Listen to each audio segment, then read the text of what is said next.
little bit late, but that's okay because we were like really getting into some things. I'll tell you, we got some very talented people here. So I have to see, are we live? It says we're live, so I'm assuming that we are. So welcome everyone. I just speak favor over all of us this day. Nothing missing, nothing broken. We are prospering and abounding. And I have my dear friend. She's one of us, Miss Jennifer Roberts. She's Jenny to me, but Jenny, how are you doing, my dear? I'm good. I'm good. I'm riding the wave of crazy and getting high on it. That's I what I'm love that. doing every day. I'm just going to ride this crazy and get a bit higher each day. And that's the best kind. I mean, it's actually very natural. So I'm just so glad to have you, excuse me, to have you on. It's been a while and so much crazy. It's crazy out there. I'm about to show everyone something, Jenny, that is going to be very interesting. I just want to say hello to everyone in the chat room. Hello. Hey. You see all the moderators? I mean, I'm going to make everyone a moderator. That's, the best way to do it. So I say, but who knows? But hello, everyone else. We love you all. Thank you. It is just, I have so much fun when Jenny is on.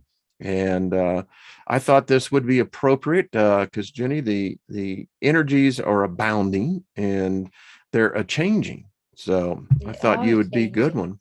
And by the way, I will have Nina and Karen. I will see if you can come on next Thursday. So just something to look forward down the road. So Jenny, I know, have you been able to find me yet? Yes, I can see you. I can see you clearly again. You just popped up again. So there we go. Good. So everyone, Jenny, wow. Do you know what that is? Wow. I get quite an ominous feeling from it. I don't know. Yeah, you better. Yeah. My spirit doesn't like it at all. Oh, no. This is bad.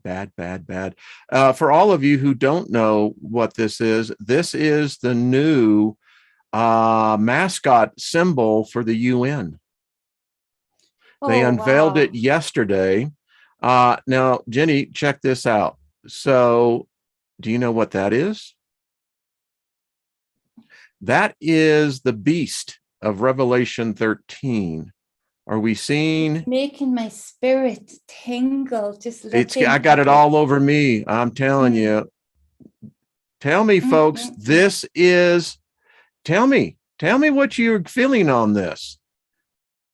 This is the playing around with DNA. This is the type of ancient ancient. This is an ancient god that has now arisen. The UN, that means all the 100 and plus 30. So I don't know how many different nations are signing to the charter. On the tail. I mean, look at this combination of so many strands of DNA together. The dragon wings is what gets me as well. And the dragon wings, I mean, that face. Look at this, folks. Let it minister. Let it talk to you, because it freaked me out. It totally freaked me out. It's really freaking me out. I've got real tingles. I do not like it. And this is the kind of I nearly put out a video the other day, and I mentioned it in a reading instead because it came up in the cards, and I was like, something has entered into the building, so to speak. Yes. I spoke to you a long time ago about seeing these beings, that praying mantis type one, with almost bat wings, so big, coming through a portal. I could feel them bringing things in at different stages, but this is absolutely a symbolism to the same kind of tingling that I'm feeling, and aversion that I'm feeling right now, like I want to dance with it right now, and send it back. It's ominous, and it's what came up for me to say that something has entered in, something is being brought in that should not be around mankind, that should not be in this realm at all, that dealt with It it disturbed before. my sleep. I have And to say, again. I'll stop sharing everyone because it's just too damn freaky. I mean, Does that's it say where they've put that up? pardon? Where have they put that up? Where It's in is the front the? of the UN now. They dedicated it to a ritual yesterday. My sources are telling me that inside the UN there is an altar, and this entity, this being, is now. It's been. Listen, I'll use the word. It's been invoked. It's here. And now we have a very interesting thing that's changed with the League of Nations, the United Nations. What is this? It's a game changer for me in the aspect that I was not expecting that kind of energy. When it hit me, I went, oh crap. Well, You know, can I tell you something happened two or three nights ago. My mum came around because her car had gotten stuck in the mud. We've had quite a few storms here the last week. So it just nothing bad. We just need the ground to dry up a bit, you know. So she was just borrowing my car for work. And she collected Abby from work for me because it was quite late. And I just had a horrible feeling. I didn't want to ride in home on a bike. And that's not me. Abigail's very, very strong. And, you know, but I just did not want to come in home on a bike from work that late. And she's very good on a bike. But my mom had said, no, I'll go and pick her up. Absolutely. She knows when I get those feelings, you know, to act on them. So she'd driven with Abby and she actually walked Abby into the house and she said, Jenny, there's something horrible out there. And I'd said, what do you mean? And I was about to go running out, you know, and say, what do you mean? And she just said, no, the energy is so ominous. It feels like I'm ready to go into spiritual warfare. And my mom's very chilled about this stuff. I mean, you know, she can walk into a room of negative energy and it just goes. She doesn't have to speak in tongues before the get the tongues hell even out of come here. out. You know, they've gone. God, no, I'm not dancing with her today. But she just said, I feel like I'm going into this spiritual warfare, like I'm being challenged. And she'd said that there's no life outside. Everything is so still. And this was in between storms. And then when I went outside, it was this stillness that I'd been picking up on that I didn't want Abby riding home in on a bike. And it hasn't passed. It hasn't gone away.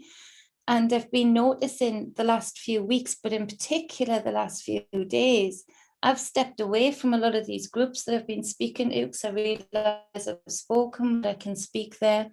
Everybody's locked into the matrix still, not everybody, but a lot still. They think they're, you know, aware, but they're locked in just as much and divided. And I've been noticing these energies rising up in a lot of these people that is quite hateful, quite divisive, judgmental, or off the scale judgmental, and no compassion there, and acting out of tune, acting out of whack. And I can't help but feel, as what I said in the reading the other day, that thing is connected to it, that something has come through the door. And whatever people haven't got sorted out within themselves, it's rising up in many. And this does put a bit of not fear in me, as in I won't dance with what comes my way, but it does make me realize that some of the visions I've had of how civilization will treat civilizations, you know, i.e. people against people of all things, is coming. It's interesting With that that kind of energy. Did you see the show yesterday about nihilism on the discussion? I caught half of it. I caught the last half of it. And absolutely, you were right on dropping the mic throughout that thing, because it really is, you know, especially when there's such indoctrination to believe in a God. There's something that came up for me that when you were doing that show, the German sticker that they stole for their cause, and they just turned it around, and I kept hearing they turned the wheel. They turned the wheel the other way around. They turned the wheel the other way round. This is not how it's meant to be. It's not how it was always. I really, truly believe that. But I'm talking way, way back. And they turned the wheel. And with that, there is this nihilism, but there's nihilism in the belief in God. Yes. There's nihilism in that's nihilism of not believing in God. It's everywhere. I had people write me going, holy crap, they said, I'm weighing myself against, what this is. Nihilism is this, it's the pessimism that there's no purpose in life. There's no answers. My wife and I got into discussion with another couple, and it was interesting because I brought out, and they're religious, but I said, the indictment where the nihilist challenges the world is this. Number one, they challenge everyone that believes in the construct of a God, whether you're Christian, whether you're Muslim, whether you're Jewish, Hindu, it doesn't matter. And they challenge and say, your God, depending on which one it is, may have been around for 10,000 years. What is there to show for it? Show us the meaning of your God. What was its purpose? You say that there was a God who sent another man and was, murdered on a stick. But what was the purpose? Is the world any better today? Is the world even more united? You're telling us, the nihilist says, you're trying to tell us that there is a purpose behind all this. And we keep telling you there's no purpose at all. And the woman got this, almost this ashen look on her face. And she looked at her husband and she said, she says, we've got to leave. She says, I can't take any more of this conversation. And I apologized. And she says, no, she says, it's not you. She says, she says, I feel like I just woke up from a dream that you've got me freaked out. Oh, love to her, because that feeling is freaky. It is freaky when you feel so connected to something so deeply occult. It's a cult. Yes. Believing in the one thing, the one person, the one savior, and it's seeped in. This is my argument about organized religion, in that it's seeped into every sphere of the realm that we're in, and that you're seeing people on all sides. I'm the awake side, I'm the aware side, I'm the side that likes the rules, let's say. And that's the other indictment, Jenny, on politics. Politics has failed man. The nihilist says, what's the purpose for politics? All it does is divide. Exactly. And you can't argue with them. There's two sides, there's two to choose from, there's two sides, so it does divide, and it really is divisive. And there's actually no separation from anything that I can see, or that I have seen since being forced to go to church, is there is no separation from any of the systems that we live under from religion. It's in medicine, it's in politics, it's in schools, philosophy, it's the in occult, every single layer, every layer. And it even seeps into this nihilism, but then it seeps into the victimhood mentality also, that, oh, well, it's better to be a victim because at least, people pander to me. And it's like, do you not want to feel your own strength? Do you not want to roar like a lion and feel the earthquake? It's like, no, I'll just sit here in the corner and hurt. And it's, it is. And I'm sure DNA has changed. When you talked about nihilism, the other thing that came up for me, one was the symbolism of, the German party, let's say.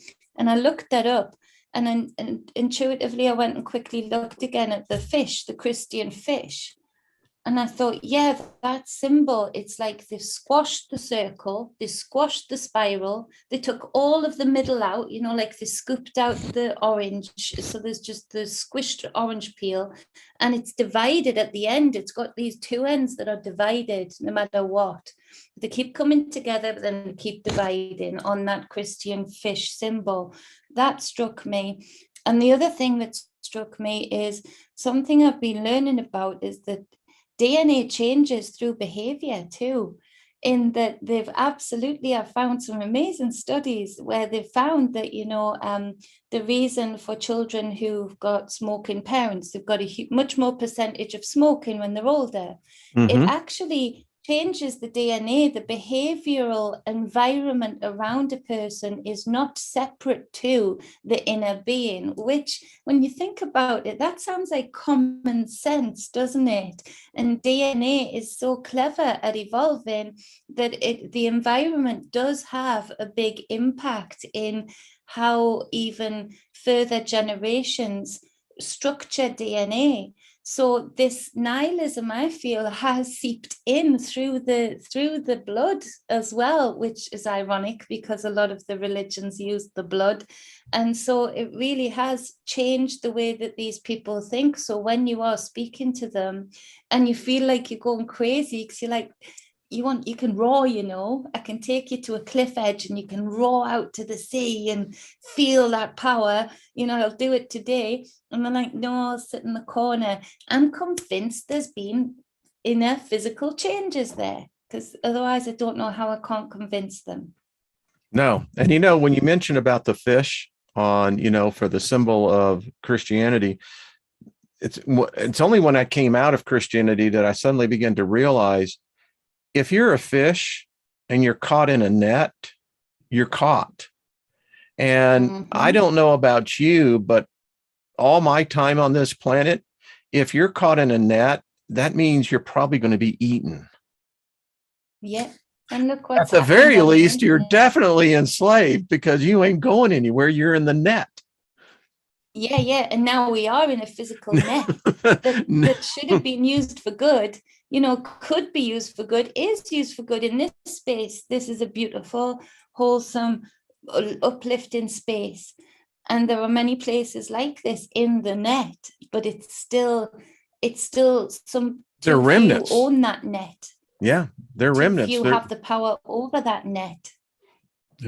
If you can find us, we're in the nodes. I mean, but we're in, I know that the new Matrix is coming out. It's going to be, I've read what in some of the advanced reviews. And again, it just reinforces the idea that none of us who are what we really think we are, and if we are indeed energy, then we are energy inside a machine, a system, because otherwise, why does energy need to exist outside a machine? Yeah. People but go, I think what? we can, I still stand the ground of like, we can polish up that machine and take some ownership over. That's my point. Yes. Why can't we take the machine over? I think that's the missing part of what the Matrix was missed in that point, was that we don't have to be afraid of the boogeyman, and if we're in the machine, then it's time that we convert the machine. Yeah. I mean, why not? And it shows, with algorithms more than me. I mean, you confirmed some stuff with me with algorithms. They learn, and they again learn from the environment that they're in. And right now we're allowing them to be seeped and soaked in division and negativity and humdrum and, there's no point, and I don't look like this, or I don't look like that. All of these algorithms are like getting shrink wrapped into this ball of negativity, and it's like these algorithms could actually be pretty useful. They're pretty good at what they do if you give them the right food. And it's so interesting. Facebook, when they did their first AI chatbot, they had to take it down. It went insane. It went crazy. I'm not surprised. It became a psychopath. It was deliberately baiting people. Yeah, I mean, it was funny because I read about this, and it was a number of years ago. But the first chatbot would, if it figured out that you were male or female, it would get really disgusting, making insults at you. And it's a machine, and I'm going, yeah. And it tells me if that can be literally, because you're laying hands on, you're writing keyboard, and code is code. It is us. It's consciousness. It's when you write code. Algorithms are nothing more than thought patterns. Absolutely. But frequency, it's all code. yes, but what people don't understand, and I told my employees this, I said, we're creating something here. We're giving it life. Now, the question is, what is it? Is it could be something that we call a spirit? Is it something that's an altered soul? I don't know. Well, I think it begins off as it's a replica, isn't it? And I think everything is a replica of the one before it. And so a little bit how we do create, something hit me that you said the other day about, you know, these, or Trina might have said it, about these different aspects and layers of the soul add into this construct that is called the soul. But all these different layers add into it. It's like how we send out tulpas, isn't it? We send it out there. It's going to create something. You're channeling energy through it. Now, it's not going to be the same tulpa as it was when you first sent it out, when it's finished its mission, because it's touched other energies. Inevitably, it's created some things along the way that then add to it. So I do feel that this whole internet thing, the way that things can be introduced, it's a little bit like the fatherless generation, isn't it? Of the broken home, almost, that a lot of these programmers have either been very young and not mothers or fathers yet when they're working in the office, and I don't think quite being in the realization of something, so that they're creating something so powerful that you're putting something They out know there that too. Is going to grow. They you know, I've hired many really great programmers, and to write the physical code for my systems. And these people, they're as I look back on them now, I wish I had the perspective I had today, because these are wizards. These are goddesses that are working in a reality that is as real as this reality. But again, they are, like you say, they're relying on their guides, aren't they? They're relying on their spiritual masters to, guide their technique and their skill set. And I've seen my brother come up with his own code, and it's magical. It's like that, all of you can see what that means on the screen. And it's just all of these digits and numbers, and it's crazy that he can absolutely, he's got a second, he says, I've got a vision, but he's got like a second sight in that. Because to me, it just looks like numbers and digits and dashes and whatnot. To him, he's seeing how that is going to look, how that is going to be. Abby's boyfriend is at college right now, university, as a gaming programmer, and he's actually going down the route of the more, I would say, more spiritual gaming, as in the life lessons sort of gaming, so to speak. And it's really interesting to see his perspective too, of being able to write just what is digits, but he's seeing a physical body, like how he's bringing about a physical body of a character that you can choose from, and a being that helps you along the way. And that, to me, is like, they are wizards. They are wizards. They're great alchemists. It's beyond. It's so the question becomes: are they creating something that is actual real? Last night on the Steiger perspective, the Google Glasses 2.0 are coming out next year, and Apple has theirs, Samsung's going to have theirs, and this will be the first generation of where we will actually have thought and machine interfacing with one another, and you're going to be able to move objects. Apple and Google, in their experiments, we're talking about objects that weigh approximately about a pound that you can actually now move with just in its. So what's going on here? So exactly. So, and they're doing that. You see, William, he's technically minded. He's so like Grant. He's mathematically minded, and I've spoken to you about that before. And his characters are real.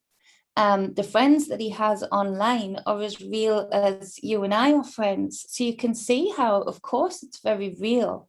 And it's, I think, the limited way we have been as a collective so far behind what is possible, so far behind what is real, what is the definition of real, when we should have been always thinking, if the knowledge hadn't been stolen, or if we hadn't let it get away, on the other hand as well, what consciousness can do and what is actually real.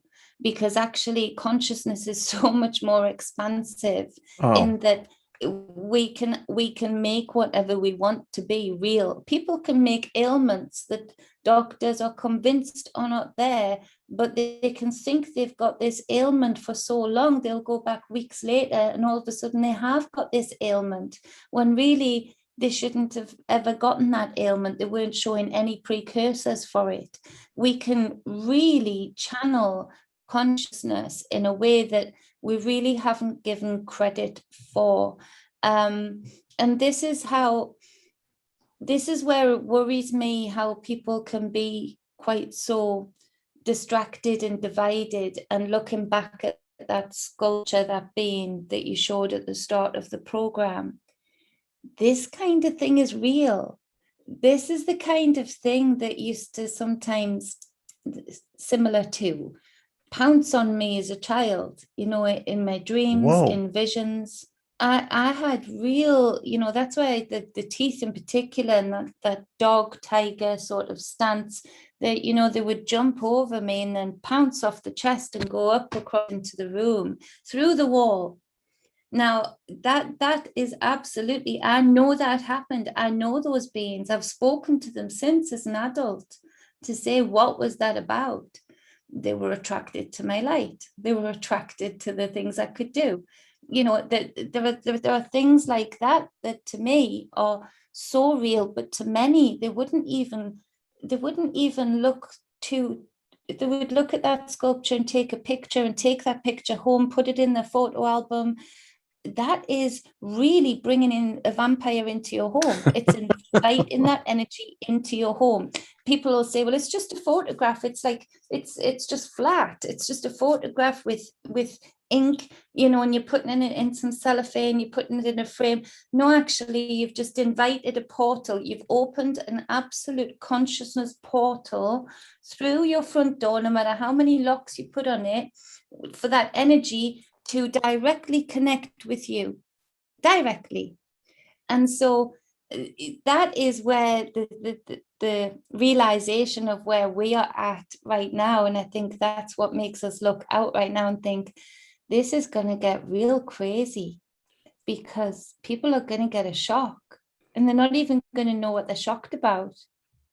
Well, as you were talking, I just wrote down some thoughts that were coming. Number one, it's interesting because in the language of a coder, it is a form of what I would call digital telepathy. The interesting thing is, a person who could write code, another person could see that code, never seen who originated the code, but they will immediately get the message. Yeah, I've seen that with my brother, and it freaks me out. I'm like, how did you know what that meant when he was having to work from home? Because he was working in Seattle for 6 months and then home for 6 months and back and forth, and he's getting his messages back and forth, and he's just boom back, and then there's another one, boom back, and then they're adjusting the slightest digit, the slightest thing, and then this program was done, or this code, this language, and it is another language, was written. And again, it's a repeat of this history loop, isn't it? Because if you think about it, language, turning that wheel again back to this same history loop of language was changed to be divisive, to be very different from one another's. Even the way that numeration was, if that's the right word, was written down in different cultures, for what you owed or what you'd earned. All of a sudden, that separation happened through code, through language in this physical realm. That was a big game changer. And actually now we see that very few compared to the mass collective know this language that we're actually using every day. We're using it in our homes. We're using the programs that we're given, but we have no clue, for the mass majority, I mean, we have no clue apart from these wizards and gods and goddesses that are able to do this kind of coding and understand it that way.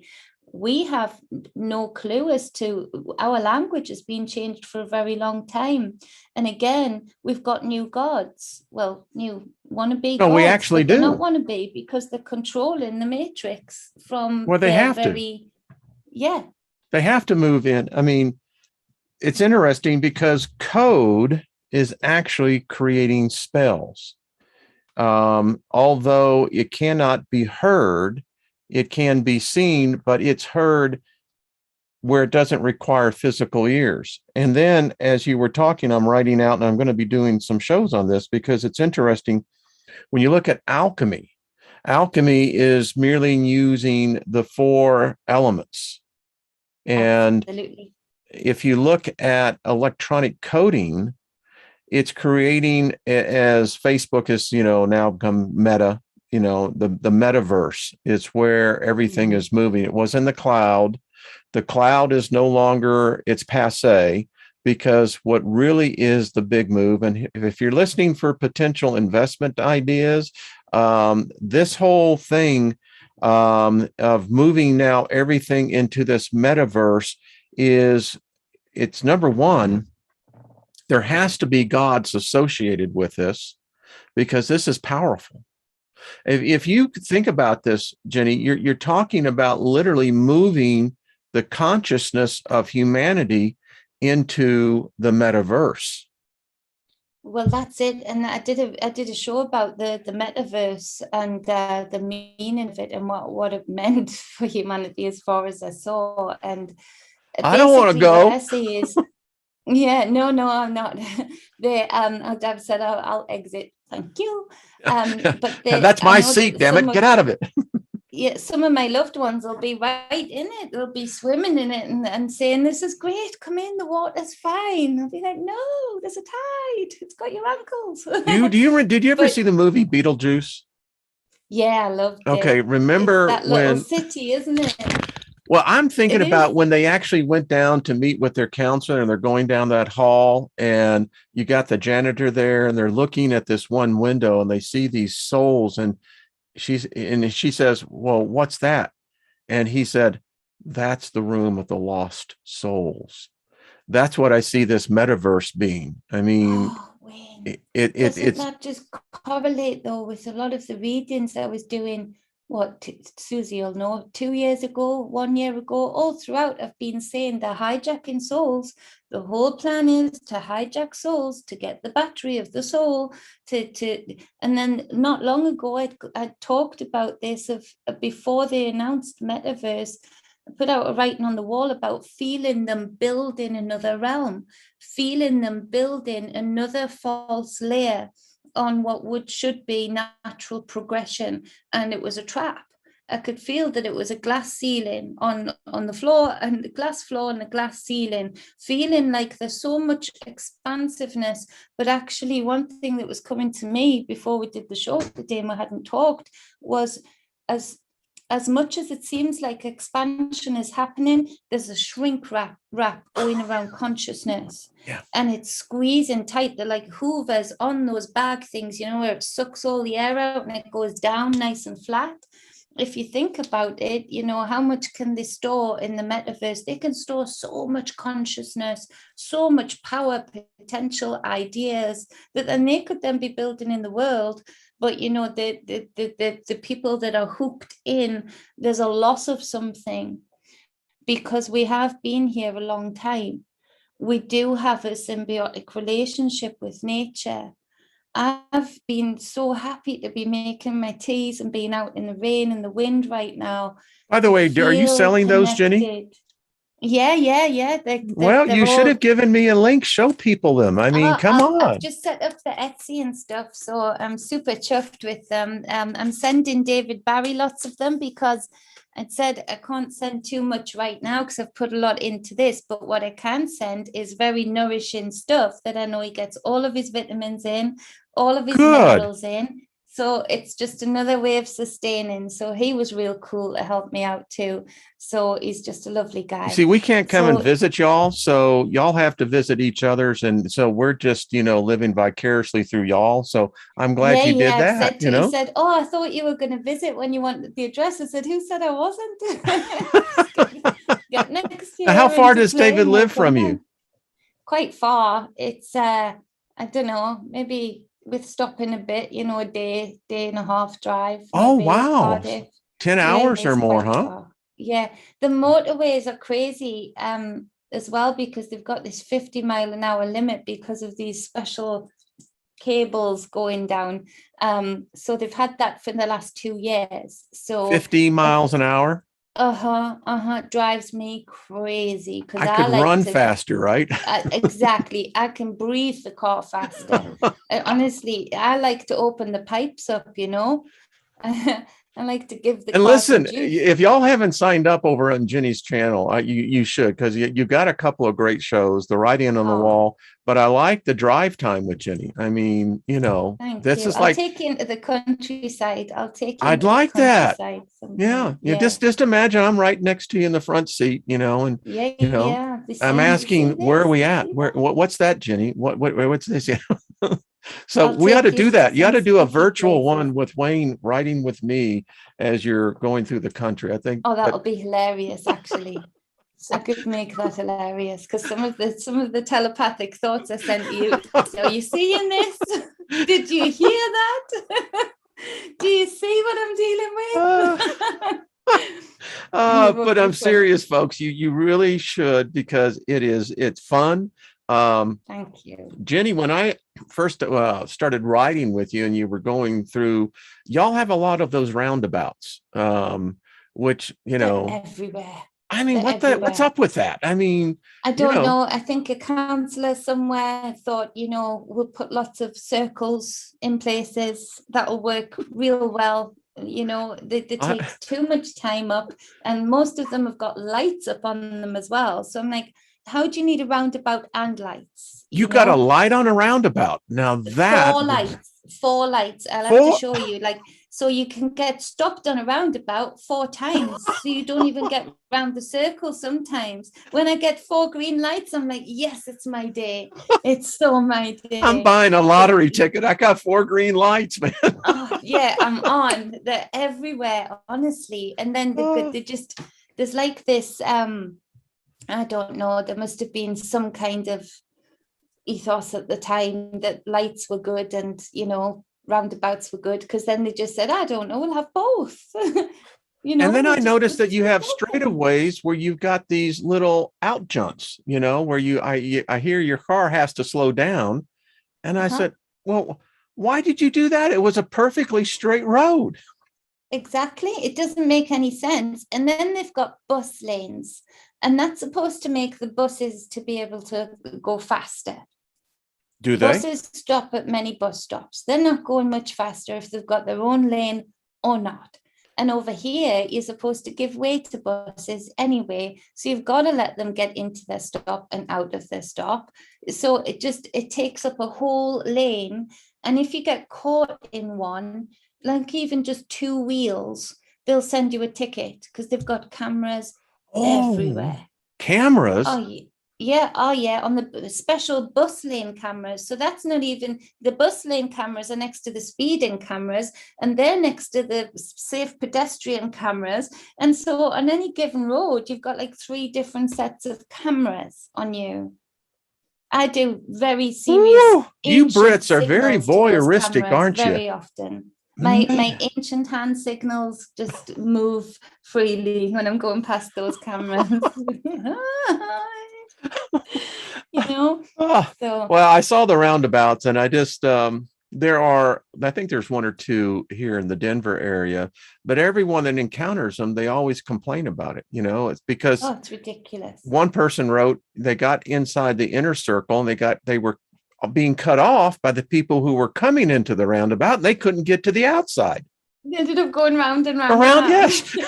You know, when roundabouts were becoming prevalent, I remember when my granddad was alive, we had when I was younger and he was younger, we always had family holidays to Scarborough and things like that. He liked to travel up and down the country.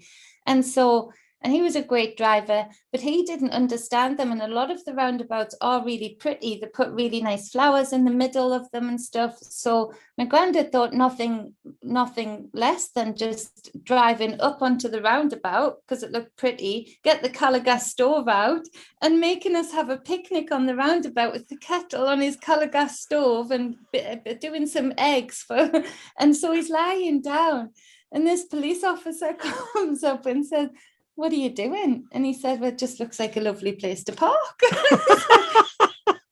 What? And he said, "Well, why else is it here?" And he said, for safety's sake. So anyway, my granddad got away with it. He could talk the talk. But yeah, he just thought, well, what's the point other than to sit and get out your coal gas stove, obviously. And I think he was quite right. What a brilliant mind. I mean, that's a mind of complexity yet simplicity. There's a roundabout. There's a park in the middle of it. Why shouldn't we have a picnic in a park? Yeah, right. Yeah, we can get off onto the road real quick afterwards, Right. And you're seeing everybody go by, which would be, I think, very entertaining. I mean, he was just waving, he thought it was the thing to do. Why other people weren't doing it in his mind probably baffled him, I love this. Yeah, he liked to take the time out. But those words actually are real cool for my granddad. He had such a complex, brilliant mind, but so simple at the base of it. That's a sign of high intelligence. It truly is. Very intelligent, very intelligent. Yeah. So he loves you. I sense him around you all the time. So yeah, he was with me so strong the other day, and he basically just said Ginny, because he always called me Ginny, which sounds a little bit like how you say Jenny, but he just didn't say the Jen. It was always Gin. And I was doing a speech for the carers and stuff the other day, and it was outside a big civic centre. And ironically, they did it on Remembrance Day, so they were putting up poppies. And he just came to me. My body actually delivered the speech. I haven't got a clue what I said. People videoed it. But let's talk about this, Jenny. You're actually speaking before crowds, aren't you?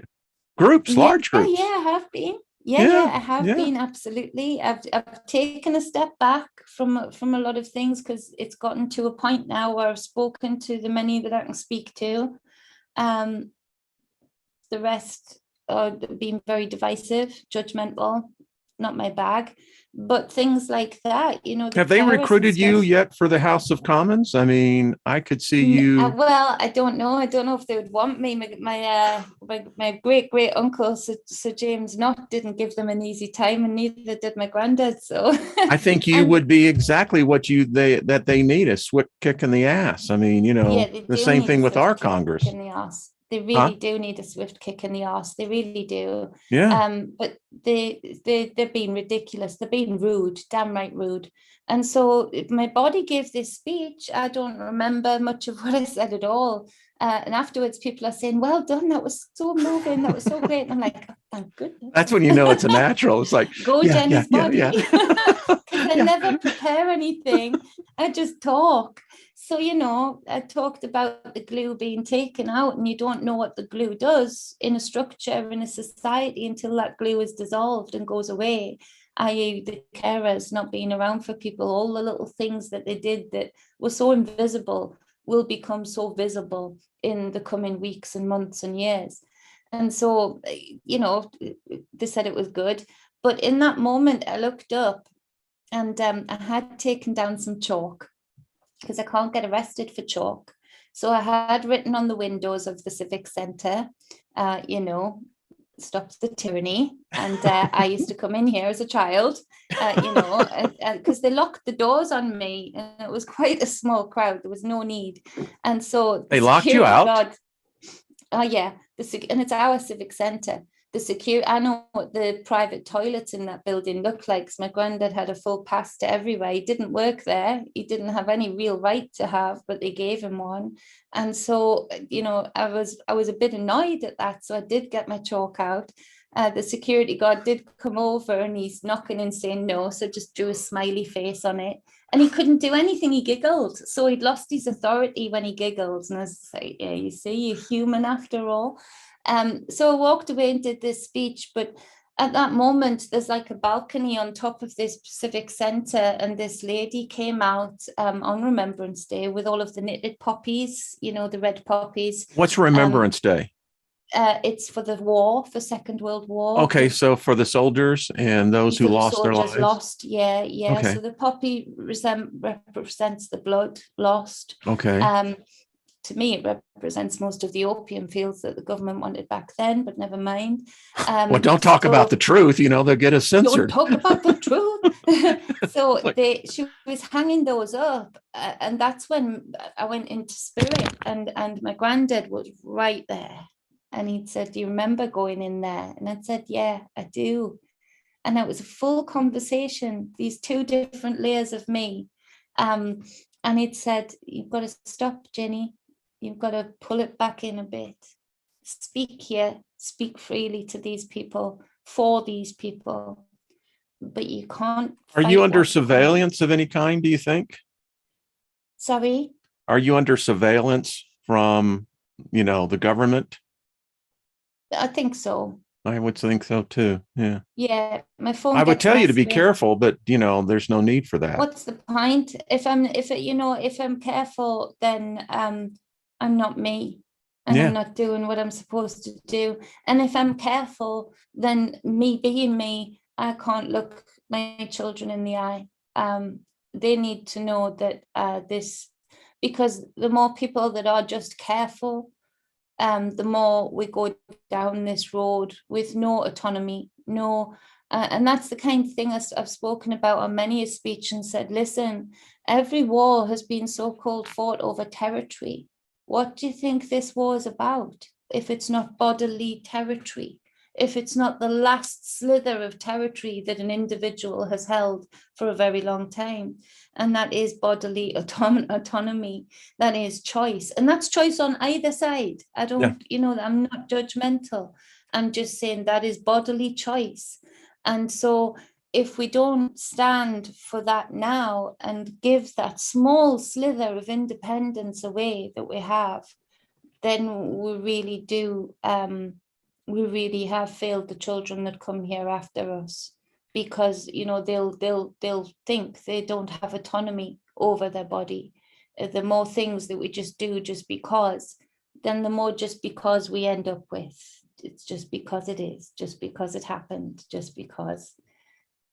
Well, I'm glad you have the courage, and again, Jenny, it's an honor just to call you friend. But I love the fact that, you won't let your spirit be reined in. And that's what I was discussing last night on the Steiger perspective, is that what I'm seeing taking place here is, it's not a battle for the mind, it's the battle for the soul. Mm-hmm. I mean, this is, and it's, one of the things about the 7 principles, when you read the Kabbalion, is I see how we have swung the pendulum. And I think we have reached a breaking point in this pendulum, because the force that has gone so far in this one direction now, at some point in time, the laws of nature will take in, and you're going to have that boomerang effect. And it's a crash. Yeah. Thank you. That's exactly what happened. It's a crash. Because right now we're being suspended. Life is suspended. There's this suspension of life. There's the suspension of freedoms. There's the suspension of everything. And so at any given point, there is this crash, because if anything's suspended for any length of time, and like you say, it's such a high point, such an opposite side, then it's going to have a velocity. And that velocity is a lot of people's consciousness breaking, a lot of people's spirits breaking. And we're going to see that crash in many different ways. Some people are going to be victims. Some people are going to be super angry. Some people are going to be staunch in their stance for their bodily autonomy and therefore their children's bodily autonomies. There's going to be some waves that are formed. It's going to be like a tsunami of domino effects. Yeah, it's got to happen. It's got to happen. It's the only way now that it can happen. And again, that's not nihilism in that people could say, if I finished off that sentence there, that would be nihilism. But what I say is that the more that we stand now in our own individual rights for true sovereignty and true divinity, and people need to look up the depth of those, not just saying them, like true sovereignty, true divinity, not just in this realm, but on all realms that you've ever existed, to draw it in, zero pointed in at any given moment in your life that you need it. Then at this point, we still have a way of having a result at the end that is more pleasing for the children that are left behind. And even then, I still say everything that I'm doing now, I've done in the spiritual world already. Everything that I'm doing now, I've done 10 times more in the spiritual realm already. I can feel my spirit working. I can feel my spirit battling. I can feel my spirit loving. So everything that I'm doing here, again, to me, it stands to reason that my own inner pendulum, my own pendulum of my strands of me, then are working to not just level up in this realm, but then have a stand-in, an honorable stand-in, a powerful stand-in in wherever I go next, in order to be able to infuse this realm where my babies are again from that side. I want to be able to have those doors open to me. I want to know which keys I need to use to open up those doors. So I'm not just working for the now. And that's where my non-nihilism comes from, in that I'm never just working for the now. I'm working in the infinite. And that's another word people really need to meditate on. What is infinite? Because you can never answer it, because it's so infinite. I've spent hours and hours and hours just getting lost in that thought. And the moment I think I've reached the end or the precipice of one realm, there's another to explore, or there's another even aspect of just me in this tiny body to explore. So looking at these words and truly understanding what they are and the depth of what they mean, just like the code that we were speaking about, the portals and possibilities and wormholes that they really do open up, then that's when nihilism gets dissolved. So yeah, but then again, I'm a realist as well. So I know that there's going to be this crash and bang. I've just got to work hard to do what I can do financially, physically, emotionally, and spiritually to prepare me that, I want to come out on top. And you will. I listen, the message of love will resurrect again. And because we are beings of love, even though some get lost to the dark side, go off into areas, the vast majority of those like us is that we seek love. We're desperate for love. They're still seeking love. Even the darkest side, they're still seeking love. Still seeking that love. In the most distorted ways, but they're still seeking it nonetheless. And that message is going, we are the seeds right now. This conversation you and I are having, others will have it. You know, we see the tyranny, we see the insanity, and we say, stop, wait a minute. You know, we are not supposed to be at each other's throat. We're not supposed to be here judging one another to a standard that neither of us can live up to. What we're here to do is, like you said, it's a sense of, number one, understanding, two, non-judgmental, and three, acceptance. And within that, I think that we can garden the harvest of love and potentially reverse this beast that has settled itself. We are the enemies of this presence. It knows us. Absolutely. Absolutely. Yeah. It does. And I've been getting some super attacks, super full-on attacks these last few weeks from these beings, these energies that have been helping, and they've been going all out. Tuesday was a bad day for me. I mean, it hit me hard. And when I got off the air, I had to go out in the garage and literally start laughing. I've learned that when this presence tries to influence, the only way I can break its power is not by rebuking it, not by taking a defensive stand. It's laughing. Yeah. And I laugh at it. You hook in on the level with fear and defensiveness. You hook in, and that's what I was trying to say on that last drive and talk. You hook in on the level that it is at then. So you've immediately brought yourself into its space, rather than making it come to your space. Like, if you want me, come and get me. You know, you look pretty silly over there. You know, can hardly see you. You know, come into my space, come into my frequency.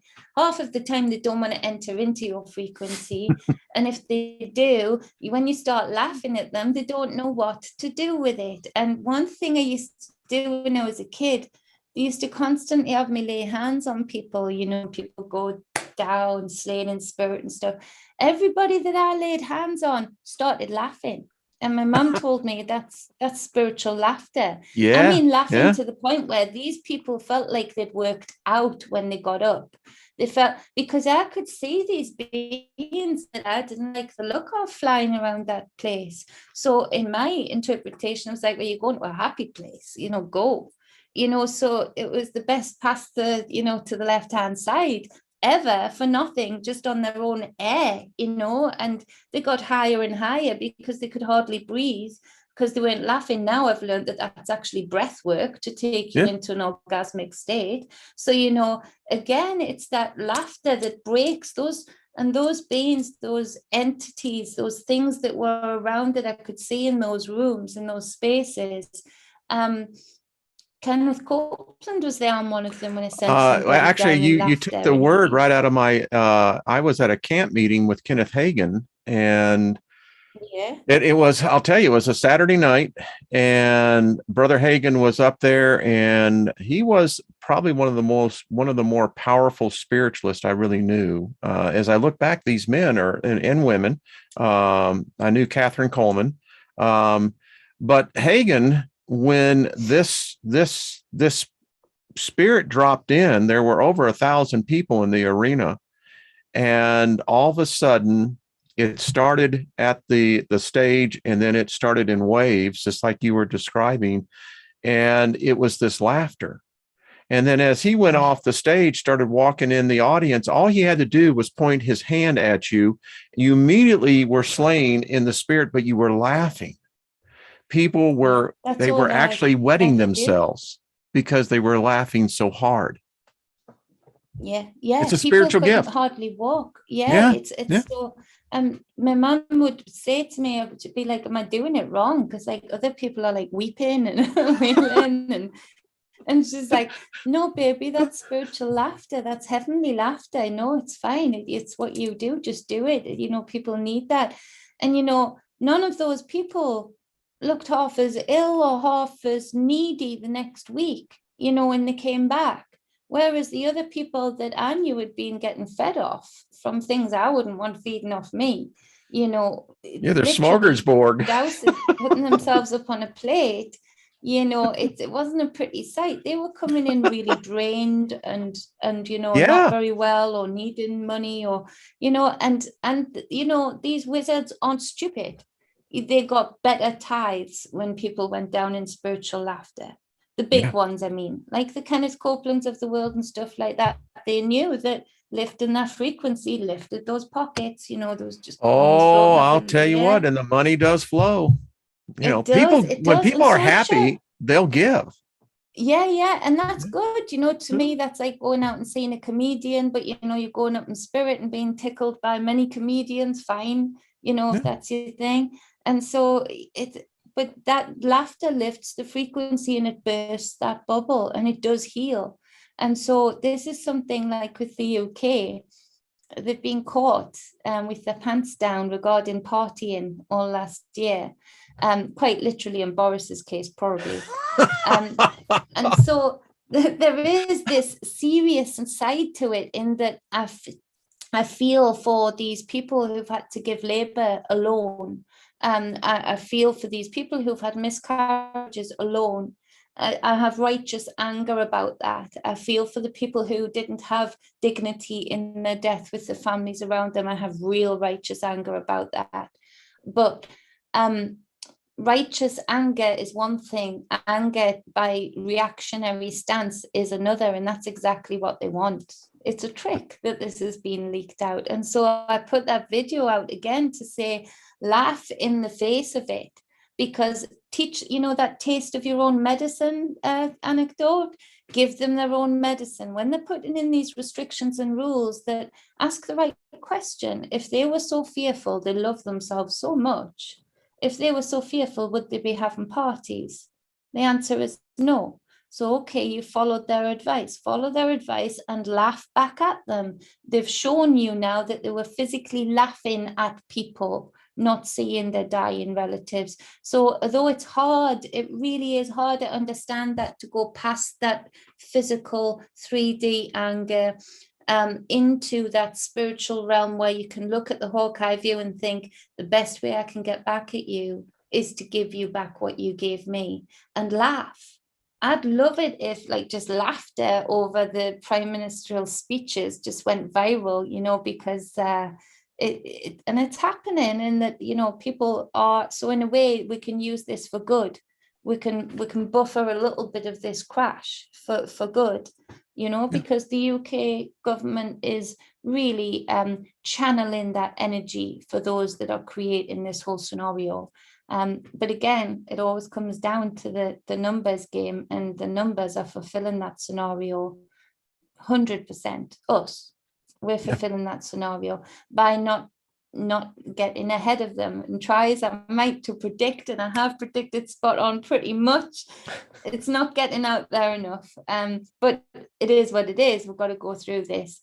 So laugh at yourself. I said that in that video too. Like, if you start hearing those negative thoughts creeping in, those inner demons that creeping in, saying those nasty words, start saying those nasty words in a funny voice, talk like this to yourself.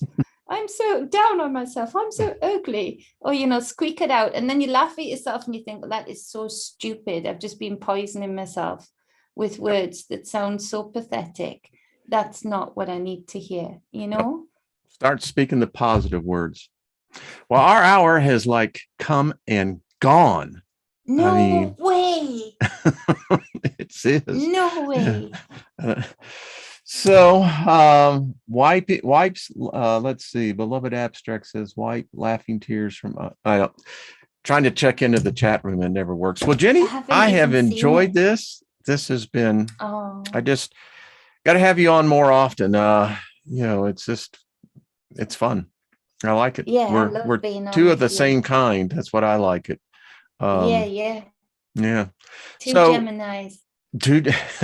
Yeah. And if that ain't a fun time, I don't know what is. Everyone just says those consciousnesses. Yeah. And enter in to win the Nina is the giveaway. So throw my I'm trying to read something in here. Jenny, do you want to say goodbye before we leave? It's never goodbye. It's just say goodbye. I haven't seen anybody's names or faces, but I can feel you all there. And I love you. I love you all, and I love this space. Love the bus driver, and it's just an absolute honor to be around you all. Me and David spoke about that today just briefly, and we have got a real beautiful gathering of people that is pretty awesome in this space, and that's they're the real lights of the world. This is a sanctuary. Where we see this kind of beauty I really love the fact that people that I've got following, a lot of them from here, you know, it's just such a beautiful energy. It's, you know, it's relaxed, it's real, it's raw. And there are all the things that we need to be getting back to. And so this is the sanctuary that people come into. So I love you all. Much balance, love, and wholeness always. And check out the links. I will get them on my videos. I've been setting up Etsy and stuff today. Excellent. With much difficulty, but I did it. And other things I've been setting up. So I've got things going on. Well, you send me the link and we'll promote it and we'll buy it and we'll share it. And, you know, that's how prosperity works. You know, when you sow prosperity into another person's life, their prosperity comes back to you as a harvest. Absolutely, absolutely, all of the time. It does all of the time. When you release stuff, with the releasing is where prosperity lies. When you can release and let things flow through you, the other things flow through you, flow right back to you. And again, they build up that velocity. You know, often we can sometimes feel that suspense and think, what's going on? It's been years, or it's been weeks, or it's been months, but you know in your inner self that it's coming. Believe your inner self, because it's that suspension and the movements that you're making intuitively, they're going to put you in a space of full receiving of a velocity, like a slam dunk of generosity and prosperity into your life, you know. So the suspension sometimes can be difficult, but, you know, like it. And keep at it, folks. Don't ever get discouraged. I can tell you. All right, everybody. We love you all. I think tonight the ladies over on Dramatist 7 have their show. Saturday night is Robert V and Milky Way. And then Nina has her Sinday show. And Jenny, I catch you anytime I can. So that's all I can. I mean, you know. Yeah, most people just have to. I keep trying to set routines. Don't worry about routines. And I'm going to have you back on. I want to have you come on much more often. I love the discussion. I love the energy, and I love the gnosis. All right, everybody. We love you. Have yourselves a great weekend. Relax and enjoy the moment. Jenny, my love and gratitude to you as well. Thank you. Speak peace over your life and abundance, and for all the children and your mom. And we'll see you again real soon. Okay. Yeah. Love it.